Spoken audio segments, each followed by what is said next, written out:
한눈에 포도원 주인은 하나님이란 사실을 알 수 있죠. 그리고 농부들은 이스라엘 또는 유대인, 바리새인, 제사장들을 말하는 것이다 라고 할 수 있고요. 이 포도원 주인이 보낸 종들은 하나님이 보내신 선지자들이겠죠. 그리고 포도원 주인의 아들은 예수님임을 알 수가 있습니다. 이제 우리에게 적용해 보면 농부들은 우리 자신들일 수 있고 우리 공동체 식구들일 수도 있죠.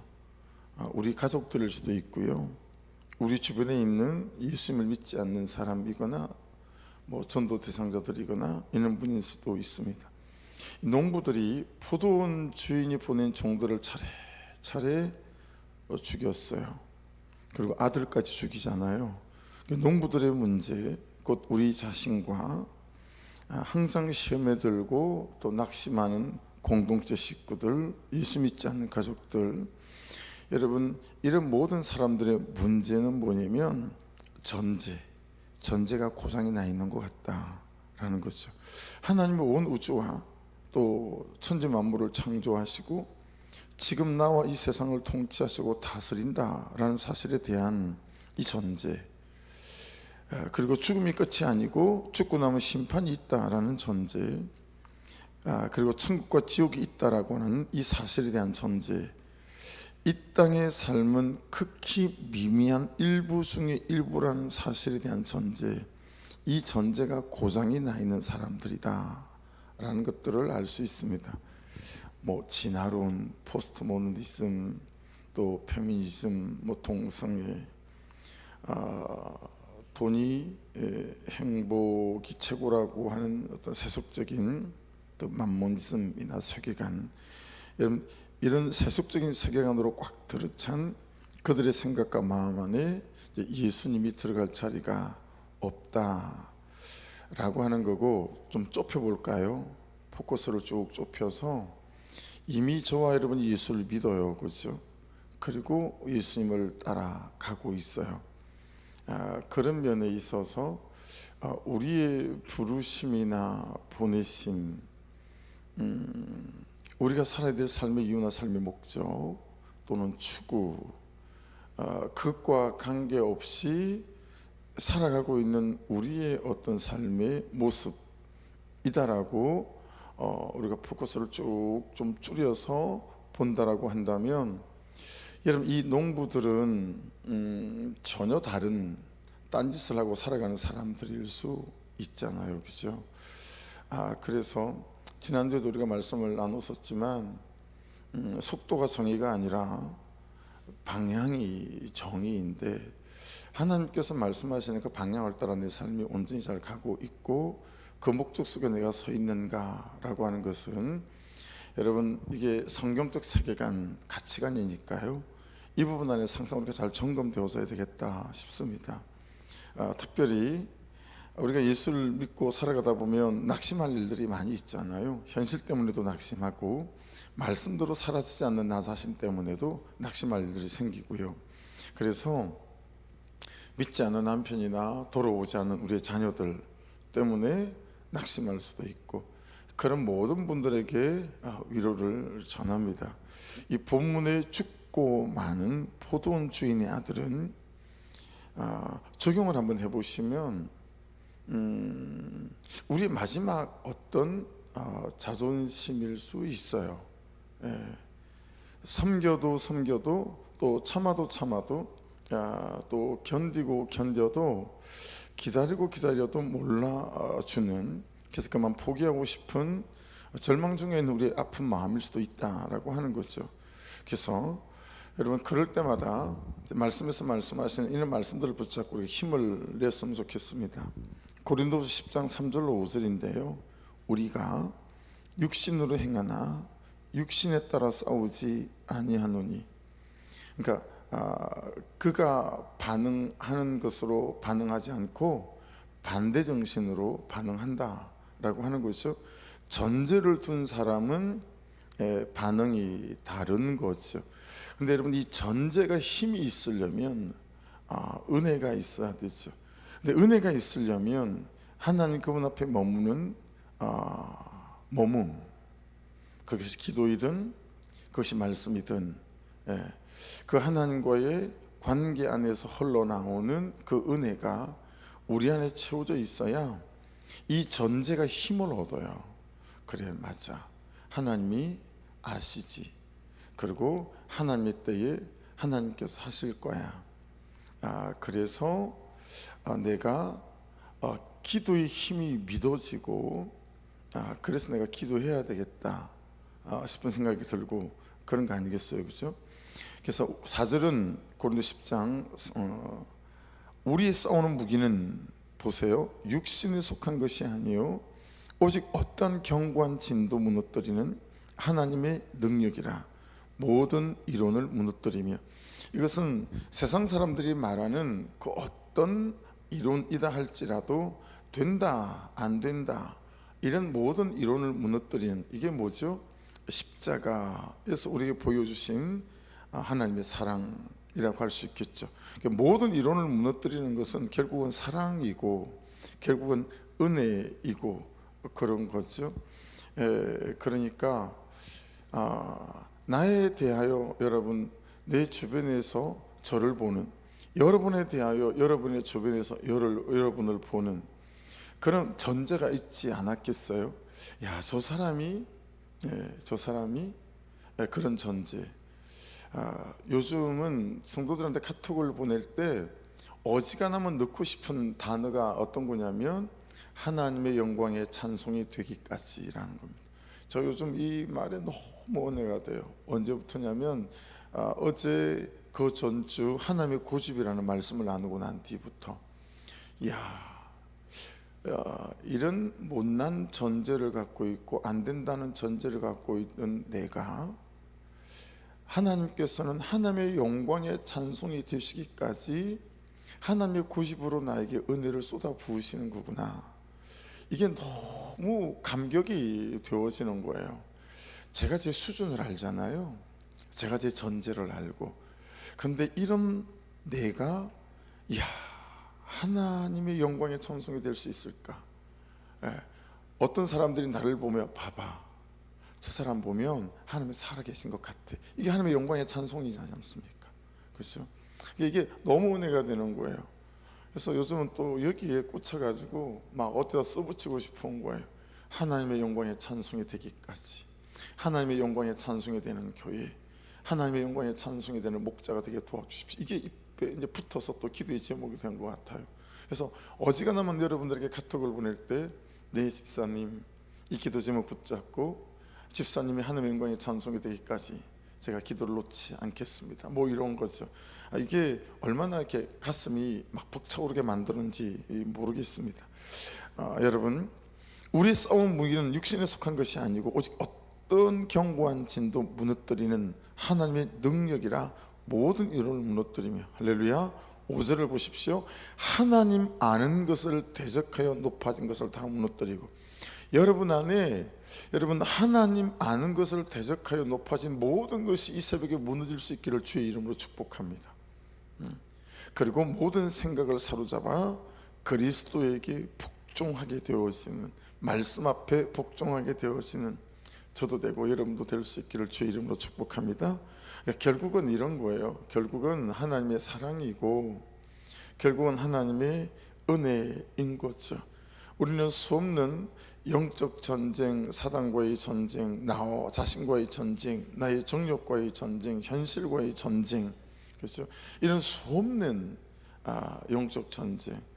근데 성도들이 생각보다 참 어려워하는 것은 관계 싸움인 것 같아요. 관계 전쟁, 남편과의 관계 싸움, 자녀들과의 관계 싸움, 성도들끼리 관계 싸움, 이 수없는 직장에서의 또 관계 싸움, 여기에서 우리가 잘 일어나고 헤어나지 못하는 것 같아요. 여러분, 이 관계 싸움 이기는 방법은 참 우리가 숱하게 말하잖아요. 그는 나보다 옳도다를 외치는 것도 그러하고, 그렇죠? 주의 은혜가, 주의 성령이 저와 여러분을 사로잡아 이 하루도 이 모든 간구의 싸움에서 넉넉히 일어날 수 있기를 주의 이름으로 축복합니다. 그래서 그냥 그에 대한 불평이 나오는 말을 기도로 바꾸면 되는 것 같아요. 왜 저럴까? 참 사람이 라고 하는 터져 나오는 내 입술의 말들을 주님이라고 얼른 단어를 바꾸어서 그냥 나를 위해 그를 위해 기도하는 기도가 되어지게 될 때 하나님 그분의 은혜가 우리 가운데 오셔서 일하시는 선한 역사들이 나타나는 것 같습니다. 예수님과 동행하고 말씀과 동행하는 우리의 삶에 달려있다라고 하는 거죠. 결국은 말씀은 그들 안에 있는 모든 이론을 파하고 굴복시킬 줄 믿습니다. 내 안에 있는 것도 마찬가지입니다. 내 안에 있는 것도 마찬가지. 그래서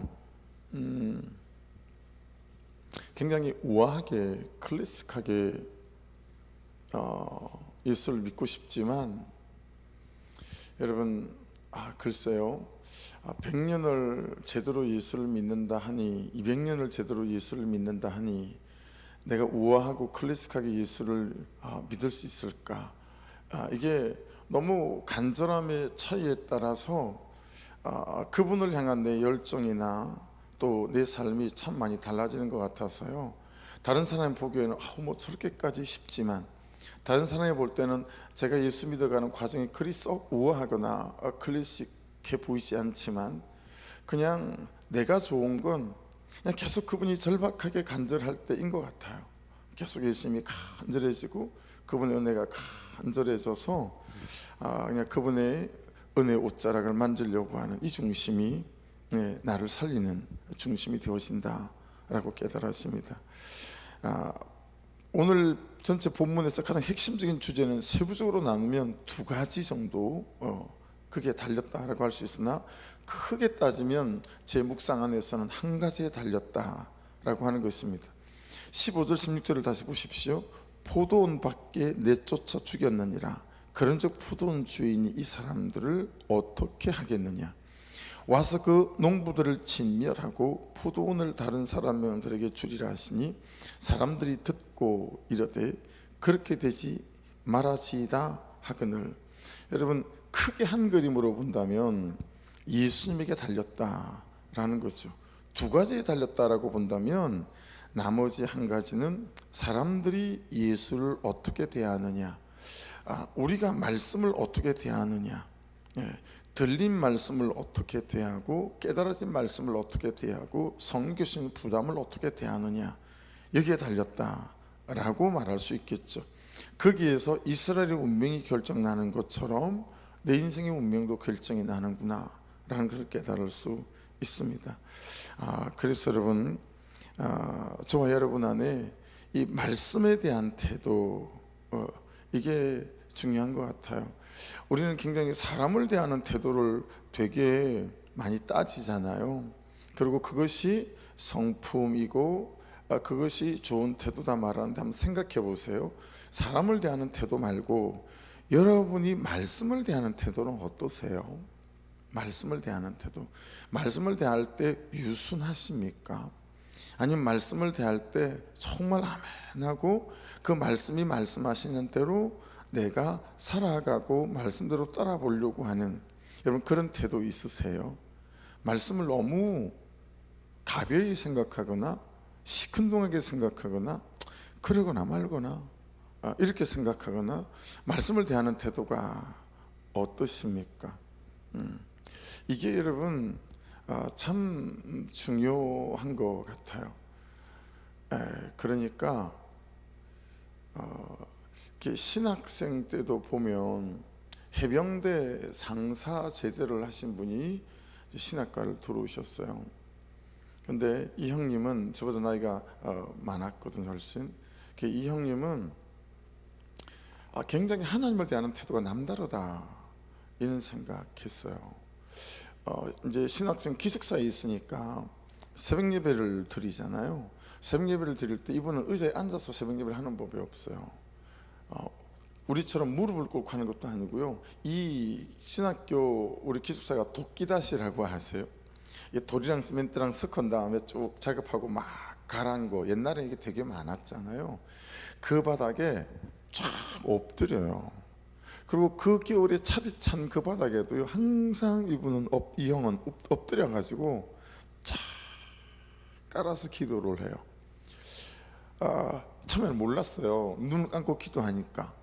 그런 어떤 날 그냥 알게 됐죠.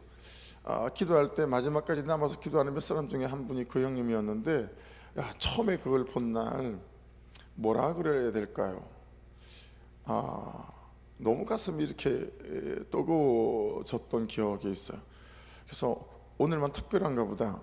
근데 그 뒷날도 그렇게 기도하고, 그 뒷날도 그렇게 기도하고, 그 뒷날도 그렇게 기도하고, 그러면서 하나님을 대하는 진심이 나와 참 다르다. 온도 차이가 너무 다른 거예요. 제가 한 50도 정도 미지근하다 그러면 이 형님은 적어도 90도는 되는 것 같다. 이 하나님을 대하는 태도가 너무 다른 거예요.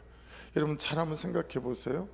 말씀을 대하는 태도가요, 어쩌면 하나님을 사랑하는 온도 차이 아닐까요?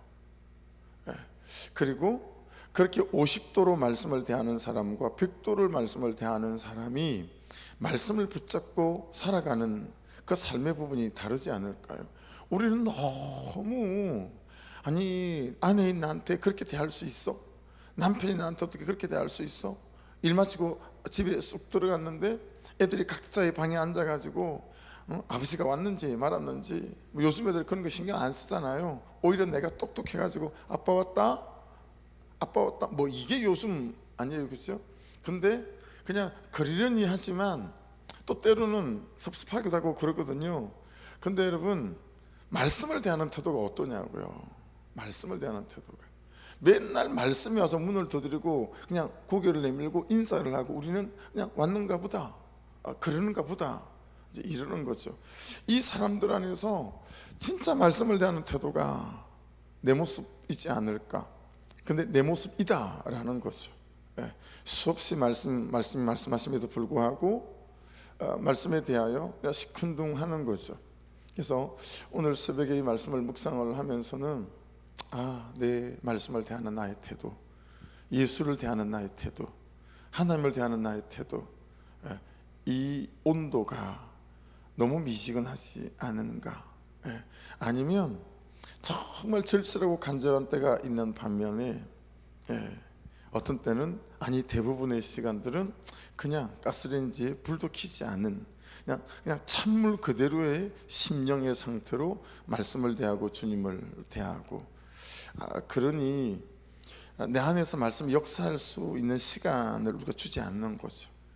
남편에 대하여 말씀이 역사할 수 있는 어떤, 말씀이 개입할 수 있는 어떤 여지도 주지 않는 거죠. 사랑하는 여러분, 그냥 저는 이 농부들이 왜 이러지라가 아니라 참 이 농부가 난데, 그렇죠? 나는 말씀을 어떻게 대하지? 여기에 이 새벽에 저희 묵상이었던 것 같아요. 사랑하는 여러분, 여러분과 제 안에 말씀을 대하는 태도가 참 뜨겁게 절실하고 간절하게 바뀌어서 하나님이 말씀하실 때마다 그 말씀이 귀담아지고 마음에 담아지고, 그리고 이 말씀대로 붙들게 될 때 참 이 말씀이 내 삶에서 역사하실 거다라고 하는 믿음이 있어서, 그래서 말씀이 여기저기에서 일하시는 은혜를 볼 수 있기를 주의 이름으로 축복합니다. 그러면 여러분, 우리가 그렇게 내 삶에 대해서 애달파하지 않아도 나는 말씀을 그리 대하고, 그렇게 말씀을 대하는 내 중심을 보시고 말씀은 내 인생에서 일하시는 역사가 나타나서 나의 열심이 아니라 말씀의 열심이 여러분 내 삶을 가꾸고 경작하고 씨 뿌리고 그리고 추수를 거두게 하셔서, 여러분 하나님이 하셨습니다, 말씀을 붙들었더니 그냥 말씀이 그렇게 하셨습니다 라고 고백할 수 있는 은혜 때가 날마다 있게 될 줄 믿습니다. 그래서 이 하루도 그런 소망이 생깁니다. 주님, 뭐라고 말씀하시든 제가 말씀을 정말 살아계신 하나님인 것처럼 사실이 그러하니 그렇게 붙잡게 도와주십시오 해서 오늘 이 하루도 말씀이 내 삶에서 일하시고 역사하신 것을 볼 수 있도록 도와주십시오. 그 기도가 되어지는 것 같습니다. 같이 기도하겠습니다. 기도하실 때 하나님, 말씀을 대하는 나의 태도, 이것이 본문 속에 나오는 농부 같을 때가 너무 많습니다. 아버지, 내 말씀을 대하는 태도가 농부 같지 않고 한 말씀 한 말씀 그 말씀이 있을 때마다 온 중심과 전심과 진심과 일심으로 간절함으로 말씀을 붙잡는 인생 되게 하여 주셔서 내가 내 인생을 가꾸고 내가 내 인생을 쓰는 것이 아니라 하나님이 내 인생을 쓰시고 말씀이 내 인생을 쓸 수 있는 인생이 될 수 있도록 은혜를 부어 주시옵소서. 기도하시고 이렇게 저렇게 몸이 아프시고 시험에 드신 분들 위해 중보해 주시기를 부탁을 드리고, 김신혜 집사님 기도해 주시고, 박정숙 집사님도 기도해 주시고, 우리 박흥수 집사님, 그리고 아버지를 돌보는 두 아드님, 우리 병조 병민이를 위해서 또 중보해 주시고, 박경숙 집사님을 위해서 또 중보해 주시고, 처음 우리 가족이 된 한 분 한 분들 아버지 잘 믿음 안에 정착할 수 있도록 도와주시고 주의 제자들이 되게 하여 주옵소서. 원건각지에서 영혼들을 불러주시고 오면 아버지 회복되고 변화되고 나음을 입는 우리 공동체 되게 하여 주시고, 구성전이 매매되어지는 은혜와 그런 믿음을 주시고, 우리 새생전에 필요한 여러 가지들이 채워져가는 역사들도 있도록 간섭해 주시옵소서. 우리 주여 한번 부르고 같이 기도드리십시다. 주여, 아버지 감사